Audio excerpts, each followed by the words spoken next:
இப்போ ஒரு தலைவலிக்கு அந்த பொண்ணுக்கு தலைவலிக்குது ஜெயில்ல போட சொல்றீங்கன்னு சொன்ன ஆ சாண்ட்ரா அவர்கள் ஏன் பார்வதிக்கு அப்படி ஒரு அடிபட்டு அவங்க அவங்க எப்படி விளையாடுறாங்க கருத்துக்கள் வைக்கட்டும் அவங்க நல்லவங்களா இருக்கட்டும் கெட்டவங்களா இருக்கட்டும் அதுவும் ஒரு பெண் தான் ஒரு பொண்ணு தலைவலிக்கிறங்கிறாங்க ஒரு பால் கொடுக்க மாட்டாங்க அப்படின்னு கேட்டவங்க அந்த பிள்ளைக்கு கண்ணில் அடிபட்டு கண்ணை திறக்கவே முடியாது போய் அந்த தலைவலியாவது மாத்திரை போட்டோன்னு போயிடும் இது ஃபுல்லா வீங்கி ஒரு சைடு ஃபுல்லா எலும்பு வரைக்குமே அடி வலிச்சிட்டு இருந்த பிள்ளையா அப்ப அது பொண்ணுன்னு தெரியலையா ஸோ இவங்க அதான் சொல்றேன். நான் மக்கள் சொல்ற மாரி இவங்க வந்துட்டு உள்ள ஒரு பிரச்சனைய கிளப்புனா, அது வந்து பிக் பாஸ் கேம் அப்படின்னு நெனைக்கிறாங்க. ஆக்சுவலா சாண்ட்ராவ பொறுத்தவரைக்கும், அவங்க ஃபிக்ஸ்டு.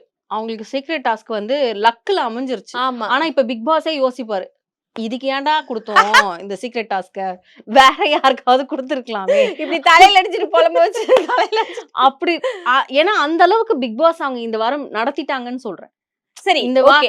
இப்ப நான் ஒண்ணே ஒண்ணு சொல்றேன். உங்களுக்கு யாரு வந்து கண்ண மூடுறது, திறக்கிற அந்த ரைட்ஸ் உங்களுக்கு யார் குடுத்தா சொல்றதுக்கு?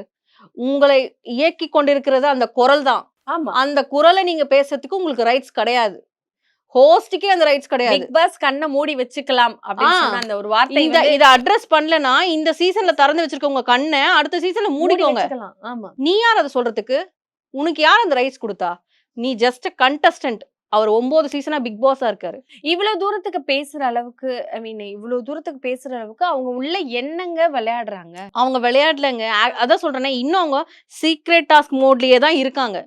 வாரம் வாரம் அவங்க ஒரு சீக்ரெட் டாஸ்க் பண்றதா நினைச்சிட்டு பிரஷ் இஷ்யூ இப்போ இந்த வாரம் வந்து போன வாரம் வந்து இந்த இஷ்யூ கொண்டு வந்தாங்க இல்லையா? பால் இஷ்யூ கொண்டு வந்தாங்களா? கரெக்ட்டா வீக்கெண்ட்ல தான் அந்த பால் இஷ்யூ வந்துச்சு. இப்போ இந்த வாரம் வேற ஏதாவது கொண்டு வருவாங்க பாருங்க. ஹஸ்பண்ட் அண்ட் ஒய்ஃப சேர்ந்து கொண்டு வருவாங்க பாருங்க.